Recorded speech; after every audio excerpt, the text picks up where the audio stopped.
The winter sun hung low over the Trondheim fjord on the morning King Olaf Haraldsson returned from exile, casting long shadows across ice-crusted waters that had witnessed 1,000 Viking keels cutting through their depths. And on this particular July day in the year of our Lord 1030, those same waters would reflect the beginning of a king's final journey toward a field that would run red with royal blood and transform a failed monarch into a saint whose veneration would shape Scandinavia for centuries to come, though none who stood on those shores could have imagined that the man they called tyrant would become the patron of Norway itself. Olaf had fled his kingdom merely a year before, driven out not by foreign invaders but by his own jarls and chieftains who had grown to despise his autocratic rule and his uncompromising insistence on this foreign religion called Christianity that demanded they abandon the gods their fathers had worshipped since time immemorial, gods who had given them victory in battle and bountiful harvests, gods whose names were woven into the very fabric of their identity. And here was this king telling them that Odin was a demon and Thor a false idol,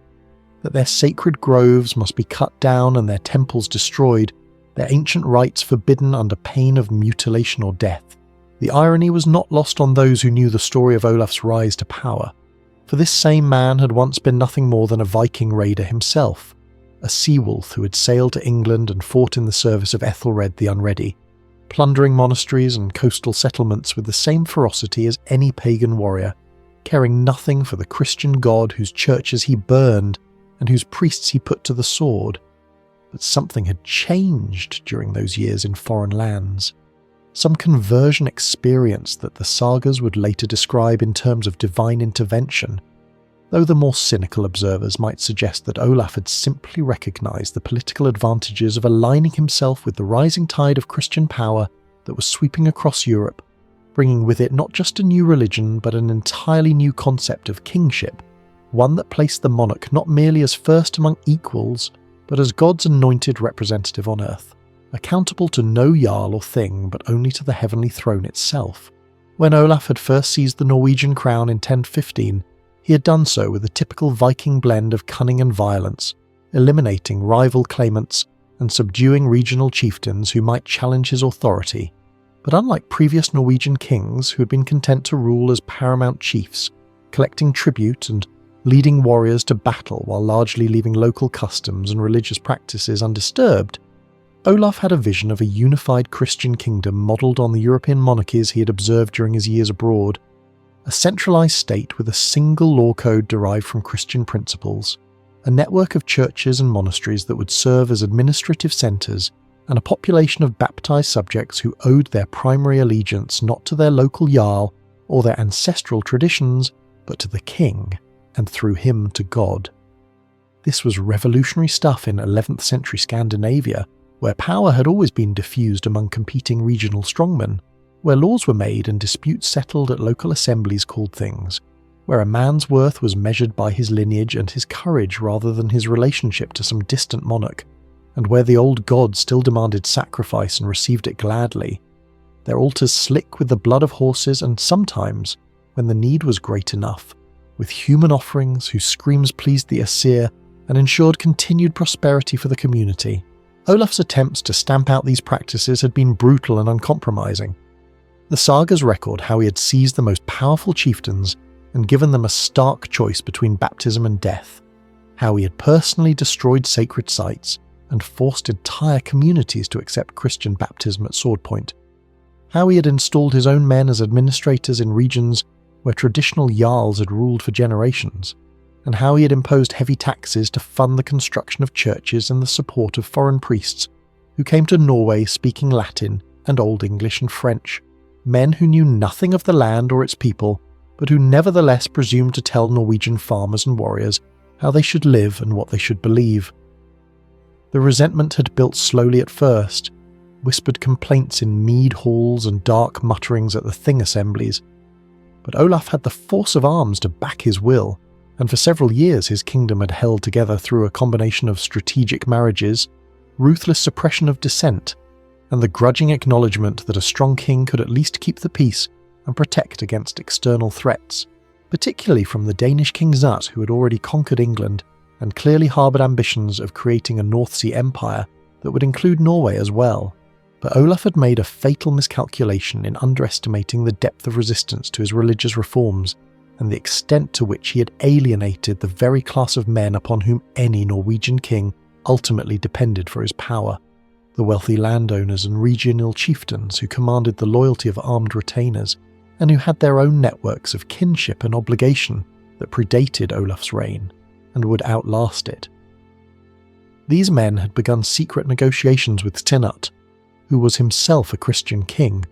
but who shrewdly understood that religious policy should be implemented gradually and with sensitivity to local custom, rather than imposed at the point of a sword. And when Sinutt's representatives arrived in Norway bearing promises of lower taxes, respect for traditional laws, and freedom of worship, many of the most powerful Norwegian jarls had proven receptive to the idea of a regime change. The conspiracy had grown throughout 1028 and early 1029,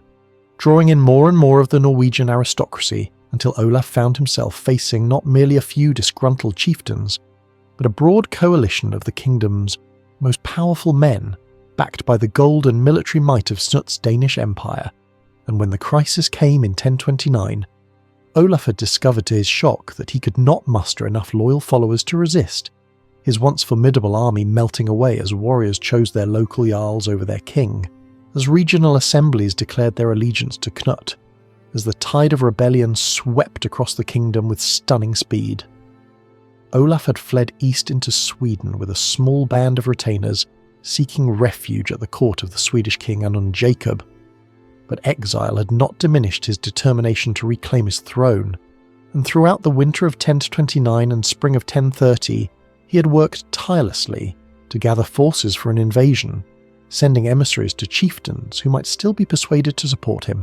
making promises and offering inducements, appealing to those who valued Norwegian independence from Danish domination, even if they had opposed his religious policies. The force he eventually assembled was a motley collection of Swedish adventurers seeking plunder, Norwegian exiles who had fled with him, a handful of loyal retainers who had served him since his Viking days, and a scattering of Norwegian farmers and minor landowners who either genuinely supported his cause or who had been coerced into service. Perhaps 300 to 400 fighting men in total, a pitifully small army compared to the thousands Olaf had once commanded. But the king had convinced himself that once he crossed back into Norway, once his countrymen saw that their rightful king had returned, popular support would swell his ranks, and the jarls who had betrayed him would recognise their mistake and return to their proper allegiance. This was a dangerous delusion born of desperation and a fundamental misunderstanding of why he had been driven out in the first place. Olaf apparently believed that the rebellion against him had been primarily the work of a few ambitious aristocrats who had manipulated public opinion, and that the common people of Norway remained loyal to him, when in fact the opposition to his rule had been far more widespread, extending deep into the farming communities that form the backbone of Norwegian society, communities that had their own grievances about taxation and religious coercion and the disruption of traditional ways of life. The route Olaf chose for his return was itself telling, approaching from the east through the mountainous interior rather than by the more obvious sea route, perhaps hoping to avoid Danish naval forces, or perhaps calculating that his appearance in the inland farming districts would rally support among the free peasantry, those independent landowners who worked their own fields and who in theory owed military service to whoever held legitimate authority over them. The Norwegian landscape through which Olaf's small army marched in the early summer of 1030 was a harsh and beautiful territory, of deep fjords cutting into steep mountainsides, of narrow valleys where rivers rushed down from the highlands, of forests of pine and birch that had stood since the ice retreated, of scattered farmsteads clinging to patches of arable land wherever the topography permitted, each farm supporting perhaps a single extended family whose survival depended on back-breaking labour to coax crops from thin soil in a growing season that lasted barely 4 months,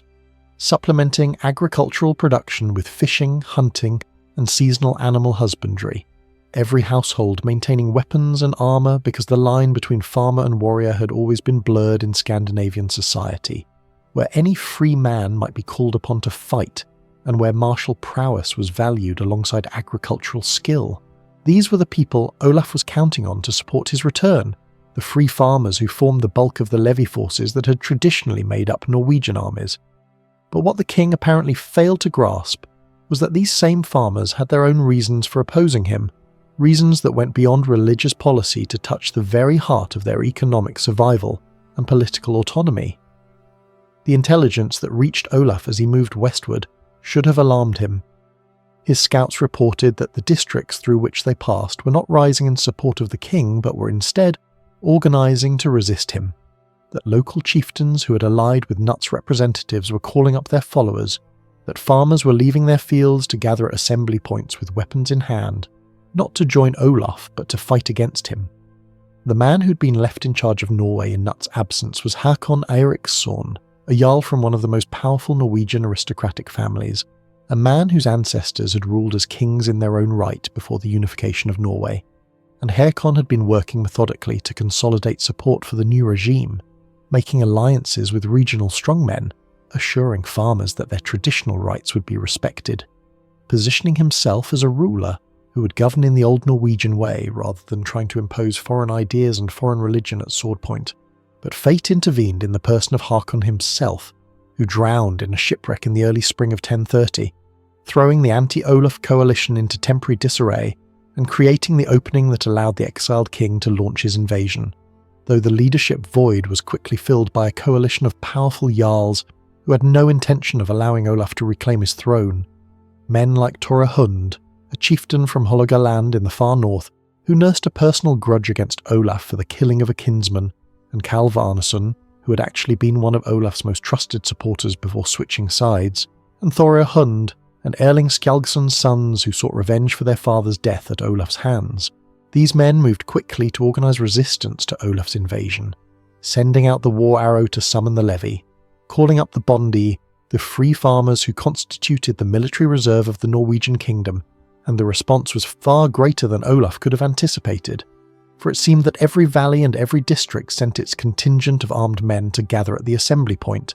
until an army of massive proportions had been called into being. Not professional warriors or aristocratic retainers, but farmers and fishermen and craftsmen, men who owned their own land or who worked as tenants on the estates of greater men, men whose primary identity was as producers rather than fighters, but who nevertheless knew how to use the weapons they carried, the axes and spears and shields that hung on the walls of their homes ready for the day when they might be needed. The sagas would later number this force at 14,000 men, though like all medieval numbers this should probably be taken as an approximation rather than a precise count. Yet even if we reduce the figure substantially to account for saga exaggeration, we are still talking about a popular mobilisation on an extraordinary scale. A demonstration that the opposition to Olaf was not merely the conspiracy of a few disgruntled aristocrats, but a genuine popular uprising that drew on deep wells of resentment and resistance among the common people of Norway. Understanding why so many farmers were willing to leave their fields during the crucial summer growing season to take up arms against their former king requires delving into the specific grievances that accumulated during Olaf's reign. Grievances that went far beyond abstract questions of religious freedom to touch the daily reality of peasant life in 11th century Scandinavia. The imposition of Christianity had not been merely a matter of changing which god one worshipped. It had come bundled with an entire apparatus of ecclesiastical administration that required material support, churches that needed to be built using timber and labour that could otherwise have gone to productive purposes, priests who needed to be fed and housed and paid, tithe that drained resources from households already living close to subsistence level, and perhaps most galling of all, the destruction of the traditional sacred sites where communities had gathered for generations to mark the turning of the seasons, to seek the blessing of the gods for their crops and their livestock, to celebrate marriages and conclude alliances and settle disputes, these sites that were woven into the social fabric of rural life and whose loss represented not just religious change but cultural dispossession. Olaf's tax policies had added economic injury to cultural insult. The king had attempted to create a centralised royal treasury that could fund his administration and his building projects and his army, which meant extracting resources from a peasant economy that traditionally operated with minimal monetization. Farmers who might pay tribute to their local chieftain in the form of agricultural produce or labour service, but who rarely dealt in silver and who certainly could not afford the kind of regular taxation that Olaf's regime demanded. The enforcement of these taxes had often been brutal, with royal agents arriving to seize property from those who could not pay, breaking up long-standing patterns of reciprocal obligation and mutual aid that had allowed peasant communities to survive the uncertainties of agricultural life in a harsh northern climate. Moreover, Olaf's centralising tendencies had threatened the traditional autonomy of the Thing assemblies where free farmers gathered to make laws and settle disputes, these institutions that were fundamental to Norwegian political culture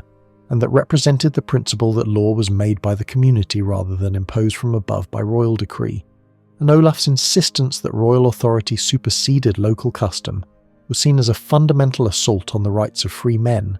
a reduction of proud and independent farmers to the status of subjects or even serfs. The king's personal character had not helped matters. The sagas portray Olaf as stern and unforgiving, quick to anger and harsh in punishment, a man who demanded absolute obedience and who showed little mercy to those who opposed him. And while saga characterizations must always be taken with caution, since they were often written long after the events they describe and reflect the political biases of their authors, there is enough consistency in the portrayal of Olaf's temperament to suggest that he indeed lacked the political flexibility and personal warmth that might have smoothed over the cultural and religious changes he was trying to impose. Stories circulated of his cruelty, of men blinded or mutilated for refusing baptism, of sacred groves burned with their guardians trapped inside, of ancient customs brutally suppressed and those who clung to them treated as criminals. And these stories, whether entirely accurate or embellished in the telling, created an image of Olaf as a tyrant who valued his vision of a Christian kingdom more than the lives and welfare of his subjects, an image that made it far easier for his opponents to mobilize popular resistance against his attempted return. The gathering point for the anti-Olaf forces was in the Trondheim region, in the fertile farmlands of the Trøndelag, where the concentration of population was greatest, and where some of the most powerful chieftains had their estates. And as contingents arrived from various districts throughout late June and early July, the leaders of the coalition worked to organise this mass of farmers into something resembling a coherent military force, a task made easier by the fact that Norwegian military tradition already had established patterns for how levy forces should be organised, with men from each district forming their own units under their own chieftains, these units then coordinated by the higher-ranking jarls who commanded the overall force. The Bondi army that assembled to face Olaf was not a rabble of untrained peasants, but rather a militia with at least some military experience and organisation, men who had trained with weapons since boyhood and who understood the basic principles of shield-wall combat that dominated Scandinavian warfare, where armies formed tight formations with overlapping shields and fought primarily with spears and axes in close-quarters combat that rewarded discipline and cohesion over individual heroics, though individual prowess certainly mattered, and the sagas never tired of recounting the deeds of particular warriors who broke enemy lines or killed prominent opponents. Yet for all their numbers and organisation, the farmer army faced certain inherent disadvantages compared to a force of professional warriors. They lacked the expensive mail armour that protected aristocratic fighters, most wearing instead leather jerkins or simple padded garments that might turn a glancing blow but offered little protection against a determined thrust. They lacked extensive combat experience beyond local disputes and the occasional raid, and perhaps most critically, they lacked the psychological conditioning that made professional warriors willing to stand firm in the face of a determined charge, the kind of conditioning that came from years of training and a culture that valued death in battle as the highest honour. Olaf's intelligence network, such as it was, eventually brought him news of the massive force gathering to oppose him, and the king faced a critical decision about whether to proceed with his invasion or retreat back into Sweden to await a more favourable opportunity, but retreat would have meant acknowledging defeat and surrendering any hope of reclaiming his throne. While advancing at least offered the possibility of victory however slim the odds might appear, and Olaf seems to have convinced himself that divine favour would compensate for his numerical disadvantage, that God would grant victory to the righteous even when outnumbered, a conviction that was strengthened by the presence in his retinue of several priests and bishops, who assured him that he was fighting for Christ against pagans and apostates, though in reality many in the Bondi army were themselves Christian converts, who simply objected to Olaf's methods rather than his religion. The king also apparently believed that many in the farmer army would refuse to fight against their anointed king when the moment came, that facing him in actual battle would be different from gathering in opposition to an abstract threat, and there may have been some basis for this belief since Norwegian political culture did place considerable weight on personal oaths and the sanctity of the king's person. But Olaf underestimated how thoroughly he had alienated his former subjects, and how skillfully his opponents had framed the conflict not as rebellion against legitimate authority, but as defence of Norwegian freedom against tyranny. The two forces moved toward each other through the landscape of the Trøndelag in late July, the Bondi army advancing from their assembly point while Olaf's much smaller force approached from the east, and the stage was set for confrontation on a farm called Stiklestad near the river Nid, a location whose specific tactical features would play a crucial role in the coming battle, but which was also chosen perhaps because it was neutral ground, far enough from any major chieftain's stronghold that no particular faction could claim home advantage. The night before the battle, both sides made their preparations in the manner traditional to Scandinavian warfare, warriors checking their weapons and equipment, sharpening blades and tightening shield straps, leaders moving among the men offering encouragement and reminding them of what they fought for, poets composing verses that would commemorate the deeds of the brave and preserve their names for posterity, men making peace with their gods or their god, and contemplating the possibility that they might see the next sunset from Valhalla, or heaven, or simply cease to exist depending on what they believed awaited beyond death. The atmosphere in Olaf's camp must have been tense, the king and his closest retainers knowing that the odds were desperately against them but committed to the fight. Nevertheless, perhaps drawing comfort from the historical examples of battles where small forces had defeated larger ones through superior skill or favourable terrain or divine intervention, thinking of Thermopylae or David and Goliath or any number of saga tales where heroes triumphed against impossible odds, though for every such story there were a dozen forgotten battles where numerical superiority had prevailed as logic suggested it should. The Bondi camp presented a different scene. Thousands of men spread across the countryside, campfires twinkling like stars as evening fell, the sound of voices raised in conversation or song, the smell of cooking meat and wood smoke, an army that was confident in its numbers if uncertain about what the morning would bring. For however justified they might feel in their cause, these were still farmers preparing to fight their former king, and Norwegian culture placed considerable weight on the concept of royal legitimacy, the idea that the king was somehow set apart from common men, that there was something almost sacred about the royal person that made raising weapons against him a serious transgression, requiring powerful justification. The Jarls who led the Bondi forces understood this psychology and had worked hard to provide that justification, framing Olaf not as a legitimate king wronged by rebellious subjects, but as a tyrant who had broken his own oath to rule justly and who had therefore forfeited any claim to loyalty,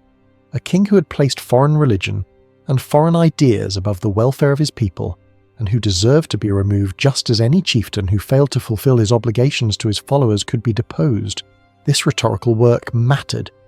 because the battle that would be fought tomorrow was not just a physical contest, but a political statement,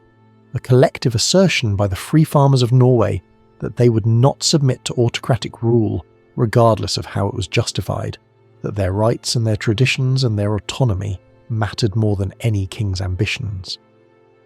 The dawn of July 29th, 1030, broke over the Trondheim district with the peculiar luminosity of high northern summer, when the sun barely dips below the horizon and the night never becomes truly dark, and as the light strengthened, the two armies began to marshal their forces in the fields around Stiklestad farm, the precise topography of the battlefield being a matter of some scholarly debate since the landscape has changed considerably over nearly 1,000 years, and the saga accounts were written by men more interested in heroic deeds than tactical geography, but the general outline is clear enough, with Olaf's small force occupying higher ground while the vastly larger Bondi army spread out across the valley below, their numbers so great that they could not all be deployed in a single line but rather formed in multiple ranks that extended far beyond the flanks of Olaf's formation. The visual disparity between the two forces so stark that even the most optimistic of Olaf's followers must have felt their hearts sink at the sight. The king himself took position in the centre of his line, surrounded by his most trusted retainers and his standard bearer carrying the banner that marked the royal presence, wearing the finest mail armour that Norwegian craftsmanship could produce, carrying weapons that were valuable heirlooms passed down through generations, blade and shield and helm that had seen battle before, and whose very presence was meant to inspire courage in those who fought beside him, and strike fear into his enemies, though on this morning the familiar ritual of arming for battle must have been shadowed by the knowledge that death was almost certainly waiting at the end of the day. The Bondi army organised itself according to regional groupings, each district's contingent forming its own section of the line under its own chieftain, with the overall command exercised by a council of the most powerful jarls, men like Tore Hund and Kalv Arneson who had personal reasons to desire Olaf's death beyond political considerations, their leadership giving the farmer army a degree of coordination that it might otherwise have lacked, though the sheer size of the force made communication and control difficult in the manner typical of medieval battles, where once the fighting began, commanders had limited ability to adjust tactics or respond to changing circumstances. The outcome often decided by the initial dispositions and the courage or cowardice of individual units, rather than by any sophisticated manoeuvre. The weapons carried by the Bondi were typical of Norwegian peasant militia, primarily spears which were relatively cheap to produce, and effective in the shield wall formations that would dominate the fighting, supplemented by axes which every farmer owned for woodcutting, and which could be devastating weapons in skilled hands, capable of splitting shields and crushing helms, and by swords for those wealthy enough to afford such expensive items, though swords were relatively rare among the common farmers who made up the bulk of the force, reserved mostly for the chieftains and their immediate retainers, who could afford to commission blades from skilled smiths, or who had inherited weapons from their ancestors, each sword having its own name and history and reputation that added to the status of its bearer. The battle began not with an immediate clash, but with the ritual exchange of challenges and insults that often preceded Scandinavian combat, champions stepping forward from each line to boast of their prowess and pour scorn on their enemies, poets shouting verses composed for the occasion that celebrated the courage of their own side, while mocking the cowardice and illegitimacy of their opponents, a psychological warfare designed to build courage in one's own ranks while undermining enemy morale. And in this contest of words, Olaf's poets invoked the sanctity of kingship and the righteousness of fighting for the true faith, calling the Bondi rebels and oathbreakers who would answer to God for raising weapons against his anointed king, while the Bondi champions responded by cataloguing Olaf's crimes and tyrannies, reminding the listeners of men tortured for refusing baptism and farmsteads burned and sacred groves destroyed, framing the battle as defense of freedom rather than rebellion against authority. Whether these verbal exchanges actually changed any minds, or merely reinforced existing convictions, is impossible to say, but they served the important function of transforming what might otherwise have been simply a collision of armed men into a clash of principles and ideologies, each side fighting not just for victory but for validation of their worldview and their values. When the actual fighting began, it followed the pattern typical of Scandinavian warfare in this period, with both sides forming shield walls and advancing toward each other until they met with a crash of wood on wood and metal on metal, the front ranks pushing forward with shields while thrusting spears over and around the shield rim seeking gaps in the enemy formation. The men in the rear ranks pressing forward to add their weight to the push and stepping up to replace those in the front who fell wounded or exhausted, the entire formation becoming a grinding match where endurance and cohesion mattered as much as individual skill, where a warrior's survival depended on maintaining his position in the line and keeping his shield overlapped with those of his neighbours, because any gap would be instantly exploited by enemy spearmen, where the noise was overwhelming, the screams of wounded men, and the clash of weapons and the shouted encouragement or desperate warnings all blending into a cacophony that made communication nearly impossible. Beyond the immediate shield brothers on either side, Olaf's warriors had the advantage of position on the higher ground, and the advantage of being more heavily armoured and more experienced in combat, having fought in the king's wars and in some cases having served as Viking raiders before Olaf's conversion, men for whom violence was a familiar companion and whose mail shirts gave them confidence to press forward, knowing they could survive blows that would kill an unarmoured opponent. And for a time this advantage told, with the royal centre actually pushing back the Bondi formation facing them,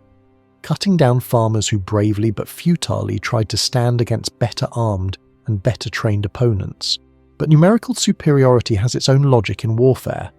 particularly in the kind of close-quarters infantry combat that characterised this battle. Because even if the centre of the Bondi line was being pushed back, their flanks extended so far beyond Olaf's smaller force that they could begin to wrap around and attack from the sides, and once a shield wall is struck from the flank, its advantage of cohesion becomes a deadly trap.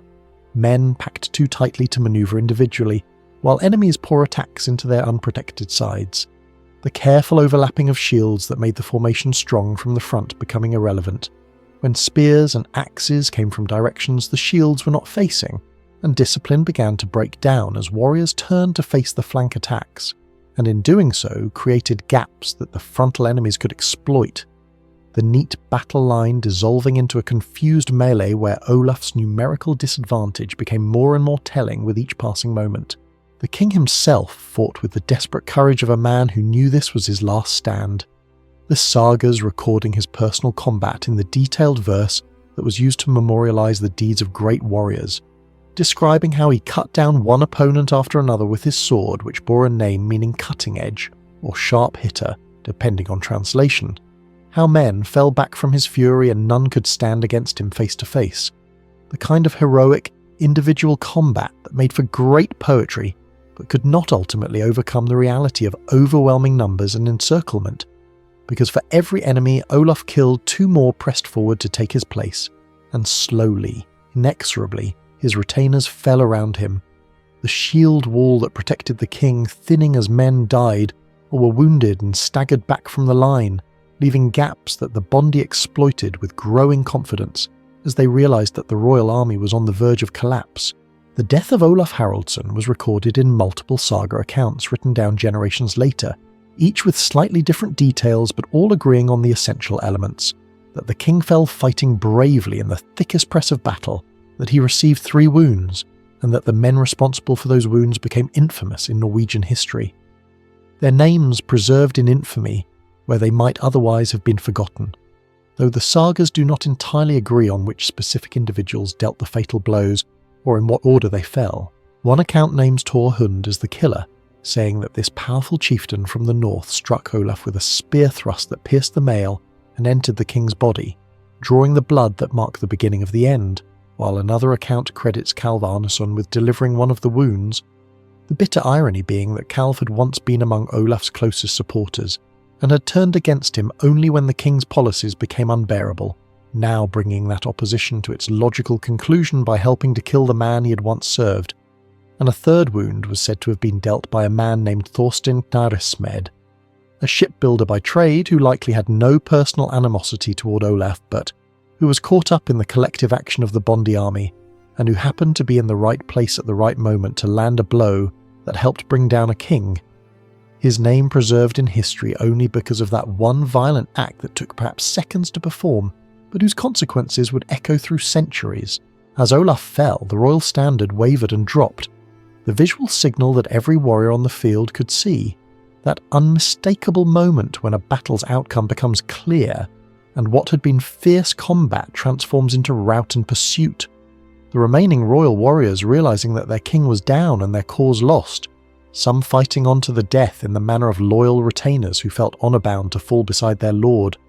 others breaking and running in the desperate hope of escaping with their lives, fleeing the field toward the forests and hills where they might hide, and hope that the victorious Bondi would be too busy celebrating to organise an effective pursuit. Though, in fact, the casualty figures for Olaf's army suggest that relatively few escaped, the battle turning into a massacre once the royal line broke. Bondi warriors chasing down fleeing enemies and cutting them down from behind, or surrounding small groups who tried to make a stand and overwhelming them with numbers. The field around Stiklestad becoming littered with corpses wearing the colours of the royal army, blood soaking into the summer soil and attracting clouds of flies while ravens gathered in the trees overlooking the carnage. Those birds sacred to Odin, who was said to claim the souls of warriors fallen in battle. Though the Christian priests with the Bondi army no doubt said that it was to heaven or hell that these souls departed depending on the state of their baptism and their sins, the body of Olaf Haraldsson lay among the fallen, stripped of its valuable armour and weapons by Bondi warriors who saw no reason not to profit from victory. The custom of battlefield looting being well established in Scandinavian warfare, and the valuable mail shirt and sword of a king being prizes worth having, regardless of one's opinion of the man who had worn them, though some of the more superstitious among the Bondi reportedly hesitated to take the royal corpse's equipment for fear of curse or divine retribution, their Christian faith conflicting with older beliefs about the dangers of disturbing the dead or claiming the possessions of one who died violently. As evening fell on that long summer day, the victorious jarls and chieftains gathered to take stock of their triumph and plan their next moves, for while they had won the battle decisively, the political situation remained complex. Norway still being technically under the rule of Knut of Denmark, who had not been present at Stiklestad, and whose reaction to the killing of his royal appointee was uncertain, and there remained the question of what to do with Olaf's body, and how to manage the aftermath of a battle that had pitted Norwegian against Norwegian in numbers unprecedented in their history, 14,000 or thereabouts having taken the field against their former king, a mobilisation that demonstrated both the depth of opposition to Olaf's rule and the potential power of the Bondi class when aroused to collective action, a lesson that would not be lost on future Norwegian rulers, who would be more cautious about pushing reforms that outraged popular sentiment. The immediate aftermath of the battle saw Olaf's body being taken to a nearby farm where it was washed and prepared for burial, but something strange began to happen. Stories starting to circulate among the people of the Trondheim region about miracles associated with the dead king claims that his corpse did not decay as corpses normally do but remained fresh and uncorrupted, that his blood healed those who touched it, that the blind could see and the lame could walk if they prayed at the site where he had fallen. Stories that seem to have emerged spontaneously from the rural population rather than being promoted by any organised campaign, though of course once the stories started they were certainly encouraged and elaborated by the pro-Olaf faction that had survived the battle and by priests who saw the opportunity to promote the Christian faith through this cult of a martyred king. The transformation of Olaf from failed tyrant to saint happened with remarkable speed. Within just a year or two of his death at Stiklestad, there were already shrines being established at the battle site and at Nidaros, where his body was eventually interred, pilgrims coming to pray for intercession and leaving offerings, miracle accounts accumulating, and perhaps most tellingly, the same jarls and Bondi who had fought against Olaf beginning to express regret and seek forgiveness, reframing their opposition to him in life as a tragic mistake caused by diabolical deception, rather than legitimate political grievance, because if Olaf was indeed a saint, then those who had killed him were not defenders of freedom, but god-slayers deserving of damnation unless they repented. This dramatic reversal in Olaf's reputation requires some explanation beyond simply invoking medieval credulity or religious manipulation, for while the church certainly had strong incentives to promote a royal saint who could serve as a symbol of Norway's Christian identity, the cult of Saint Olaf could not have succeeded if it did not resonate with something in the popular consciousness, and what seems to have happened is that after Olaf's death the Norwegian political situation deteriorated in ways that made people nostalgic for his reign despite its hardships, Snut's representatives proving to be foreign administrators who cared nothing for Norwegian customs or interests, and who extracted even heavier taxes than Olaf had imposed, while Knut's son Svein, who was eventually installed as King of Norway, was young and weak, and unable to prevent his Danish advisors from exploiting the country, leading to a situation where Norwegian independence and autonomy seemed threatened in a way they had never been under Olaf despite his faults. And in this context, the dead king began to look better in retrospect, his religious coercion reinterpreted as pious devotion to the true faith, his harsh taxation remembered as necessary measures to build churches and defend the realm, his centralising policies seen as attempts to create a strong Norwegian kingdom that could resist foreign domination. The farmers who had fought at Stiklestad had genuine grievances against Olaf's government,